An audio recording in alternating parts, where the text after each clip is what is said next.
చేస్తారండి. గోవర్ధన్ గారు ఏదో చెప్పబోతున్నారు. ఒక్క నిమిషం రంజిత్ గారు, ఒక్క నిమిషం. గోవర్ధన్ గారు ప్లీజ్.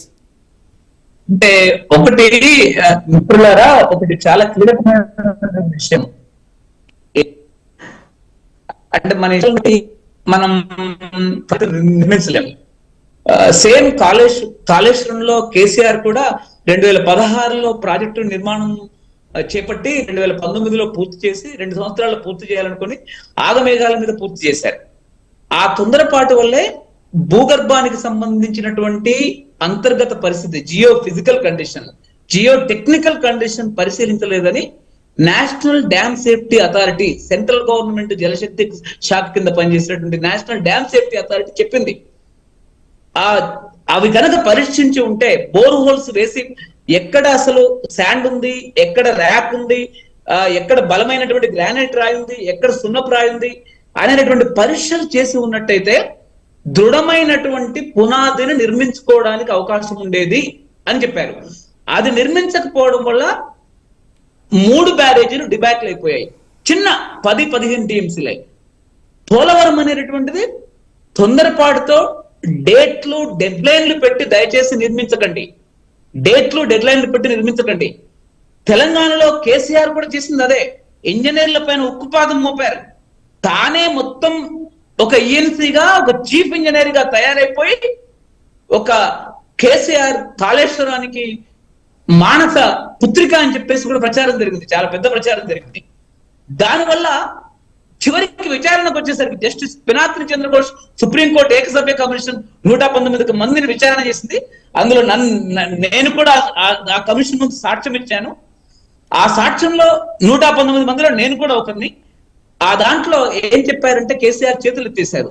నేనేం చేయలేదు, అందరు ఇంజనీర్లు చెప్పినట్టే చేశాను అని చెప్పేశారు.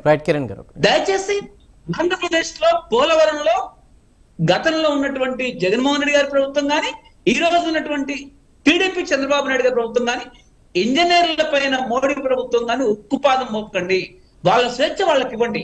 అంతర్జాతీయ నిపుణులకు కానీ, జాతీయ సిడబ్ల్యూసీ నిపుణులకు కానీ, ఎన్డీఎస్ఏ వాళ్ళకి కానీ, స్టేట్ ఇంజనీర్లకు కానీ భూ భౌతిక పరిస్థితి పర్మిట్ చేయకపోతే, చాలా కేర్ఫుల్ గా కనుక నిర్మించకపోతే ఆకివీడు నుండి కాకినాడ వరకు హిరోషిమా నాగసాకి పైన వేసినటువంటి ఆటం బాంబు కంటే చాలా ఘోరంగా ఒక జల బాంబుగా మొత్తం తుడిచిపెట్టుకుపోతుంది. అనేక మంది ఇంజనీర్లు, అనేక మంది ఎప్పుడు మన హనుమంతరావు గారు అనేటువంటి ఇంజనీర్ మాతో పనిచేశారు.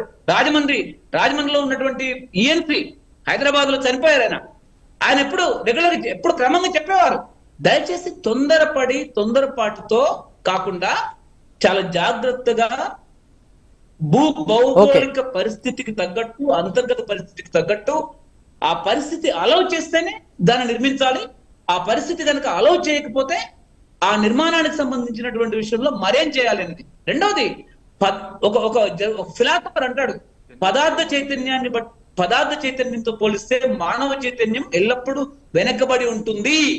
అంటే ప్రకృతి చైతన్యంతో పోలిస్తే మానవ చైతన్యం ఎల్లప్పుడూ వెనకబడి ఉంటుంది. అంటే భూగర్భ రహస్యాలు కానీ, ప్రకృతి రహస్యాలు కానీ మనిషికి అందుబట్టవు. రైట్. గోవర్ధన్ గారు ఓకే, ఒక క్లియర్ ఐడియా అయితే ఇచ్చారు. మరి కిరణ్ గారు మాట్లాడాలనుకుంటున్నారు. కిరణ్ గారు ఏం చెప్తారు? కిరణ్ గారు. చందు గారు, మన టైం తక్కువ ఉంది. ఓకే, గోవర్ధన్ గారు వారి అభిప్రాయాలు చెప్పారు. వారు మేజర్ గా చెప్తుంది ఏంటంటే భూ అంతర్గత సర్వే చేశారా లేదా అని. సరే, వారు కాళేశ్వరానికి రిలేట్ చేసుకుంటున్నారు. మరి కాళేశ్వరం ఏమైందో మనకైతే తెలియదు.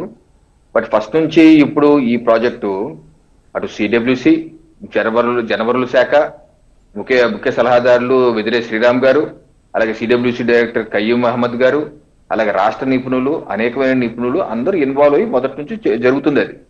సో భూగర్భంది స్టడీ చేయకుండా చేశారని చెప్పి నేనైతే అనుకోవట్లేదు. నెంబర్ 1. నెంబర్ 2, ఆయన పదే డయాఫ్రమ్ వాళ్ళు కుప్పకూలిపోయింది అన్నమాట. కుప్పకూలటం అంటే ఇలా ఉంది, ఇలా పడిపోవటం. అలా ఏం పడలేదు. అక్కడ జరిగింది ఏంటి, డయాఫ్రమ్ వాల్ వేసినప్పుడు స్పిల్వే పూర్తి కాలేదు. ఈ నదీ ప్రవాహాన్ని మార్చారు. నదీ ప్రవాహాన్ని మార్చాలి. యాక్చువల్గా ఇలా వస్తున్న దాన్ని ఇలా మార్చేశారు. స్పిల్వే కట్టి దీని మీద మార్చారు. అయితే అప్పుడు ఏమైంది, 2019 ప్రభుత్వం అయిపోయే టైంకి స్పిల్వే పూర్తి కాలేదు.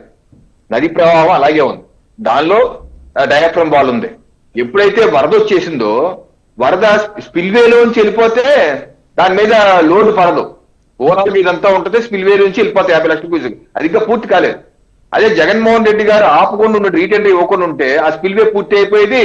2020లో వచ్చిన వరద అటు నుంచి వెళ్ళిపోయేది, అటు నుంచి వెళ్ళకుండా దీని మీద నుంచి వెళ్ళిపోయింది. కాబట్టి ప్రాబ్లం ఏంటంటే సుడిగుండాలు వచ్చేసింది, సుడిగుండాలు వచ్చేసి అగాధాలు ఫామ్ అయిపోయింది, అక్కడ ఉన్న మట్టి అంతా వెనక్కి వెళ్ళిపోయింది, అగాధాలు ఫామ్. అంతేగాని ఒప్పుకోవడం అంటే కింద పడిపోవడం అలా ఏం పడిపోలేదు, అదే అగాధాలు ఫామ్ అయింది. సో ఇప్పుడు దాన్ని అది ఏం జరిగిందో కనుక్కుంటాకి డాక్టర్ కయ్యం గారు, కయ్యం మహమ్మద్ గారి ఆధ్వర్యంలో కమిటీ చేశారు కేంద్ర ప్రభుత్వం.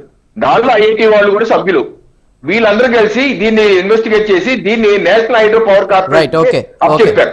నేషనల్ హైడ్రో పవర్ కార్పొరేషన్, ఆ కార్పొరేషన్ వచ్చి మొత్తం వాళ్ళు అస్సాంలో పెద్ద ప్రాజెక్ట్ చేసిన వాళ్ళు వచ్చి మొత్తం టెస్ట్ చేసి ఎక్కడ సుదీర్ఘ రిపోర్ట్, ఆ రిపోర్ట్ ఇచ్చాక దీని మీద అది రిపేర్ చేస్తే సరిపోతా, కొత్త కట్టాలని చెప్పి అంతర్జాతీయ నిపుణులు తీసుకుని అంతర్జాతీయ నిపుణులు వచ్చి ఇంత వర్క్ జరుగుతుంది. అంతేగాని ఇక్కడ ఏదో ఏం జరగట్లేదు, ఇటువంటి బెదరగొట్టే కార్యక్రమాలు చెప్పుకుంటుంటే అనవసరమైన విషయాలు చెప్తున్నారు.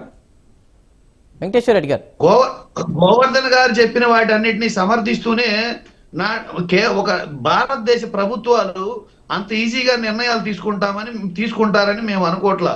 ఎందుకంటే దీని అనుమతులు అప్పటి ఉమ్మడి రాష్ట్రంలో ఉండగా కాంగ్రెస్ గవర్నమెంట్ నుంచే దీని అనుమతులు వచ్చినాయి, కేంద్రం నుంచి అనుమతులు వచ్చినప్పుడు ఇవన్నీ పూర్తి చేస్తున్నప్పుడు అప్పటి కాంగ్రెస్ ప్రభుత్వం కావచ్చు, ఇప్పుడు బీజేపీ ప్రభుత్వం కావచ్చు. ఓకే, రైట్ అండి, సమయం లేదు, ముగిద్దాం. పెద్దిరెడ్డి రవికిరణ్ గారు, అదేవిధంగా పాదయాత్ర వెంకటేశ్వర రెడ్డి గారు, గడేసుల రంజిత్ కుమార్ గారు మరియు నీటిపారుదల నిపుణులు గోవర్ధన్ గారు, అందరికీ కూడా ప్రైమ్ డిబేట్లో జాయిన్ అయినందుకు ధన్యవాదాలు. ముఖ్యంగా ఒకరిపై ఒకరు విమర్శలు చేసుకుంటూ కాలయాపన చేస్తున్నారని అనేటువంటిది వినిపిస్తున్న నేపథ్యం